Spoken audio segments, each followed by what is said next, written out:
Français, Françaises, maintenant je vous lis le discours de Valéry Giscard d'Estaing, notamment sur l'enjeu du deuxième tour et le projet socialiste en matière agricole, fiscale et familiale, sur la politique énergétique et industrielle, à Tours, vendredi 8 mai 1981.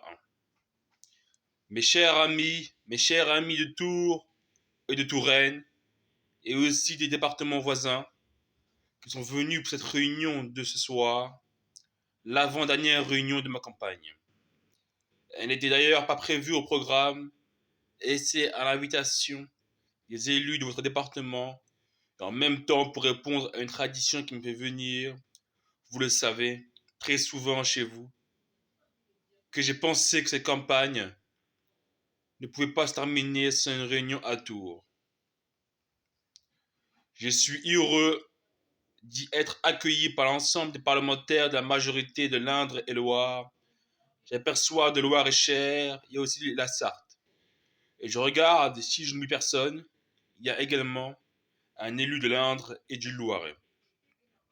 Et vous, monsieur le maire de Tours, aux côtés de qui j'ai siégé autrefois lorsque vous étiez au gouvernement avec moi, et il n'était pas facile pour le ministre du Commerce et de l'Artisanat que vous étiez, pour le ministre des Finances et de l'Économie que j'étais, de se mettre d'accord sur un certain nombre de réformes, de projets, et cependant, grâce à votre ouverture d'esprit et réciproquement grâce à la mienne, nous avons réussi à faire progresser notre législation et notamment notre législation en ce qui concerne le commerce et l'artisanat qui porte votre nom. Je souhaite d'ailleurs que nous continuions sa mise à jour. Il y a un certain nombre de problèmes à l'heure actuelle, notamment dans le commerce rural, qui justifieraient sans doute certaines initiatives. Si vous les proposez, nous les retiendrons. Mes chers amis, c'est d'abord l'ancien combattant qui vous parle. Nous sommes le 8 mai 1981 et je me souviens du 8 mai 1945. Parmi les responsables politiques actuels de la France, il y en a peu qui étaient aux armées le 8 mai 1945 et parmi les candidats à l'élection présidentielle. Je suis le seul. Je suis d'ailleurs venu accompagné par 4 de mes camarades de char parce que nous étions ensemble le 8 mai 1945. Nous avons pris ensemble la grande nouvelle de la paix. Que je n'étais pas à l'époque président de la République, j'étais brigadier chef, mais enfin ceci représentait dans mon petit domaine une responsabilité et ce 8 mai pour moi un souvenir profondément émouvant. Je souhaite que les combattants de 1916-1918, les combattants et résistants de 1939-1945, les combattants d'Indochine et d'Afrique du Nord, nombreux en Touraine, se sont unis dans l'estime et la reconnaissance des Français. Nous veillerons à faire en sorte que leur soit manifesté dignement. C'est la raison pour laquelle je vous propose, en souvenir du 6 mai 1945, d'observer une minute de silence. Je vous remercie. Je voudrais vous parler un peu de cette campagne qui s'achève, d'abord en vous posant la question suivante. Quand on voit cette campagne, est-on tenté de le faire durer 2 mois de plus?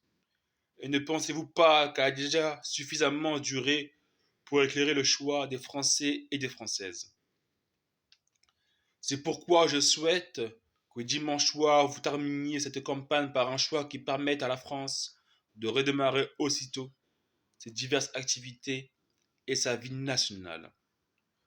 Dans cette campagne, parce que j'étais président de la République, j'ai cherché à faire apparaître, à commencer par les refuser ou par les compliquer pendant longtemps. Ensuite, on a accepté un seul débat alors que j'en proposais deux qui auraient permis de répondre précisément et de comparer la valeur des arguments.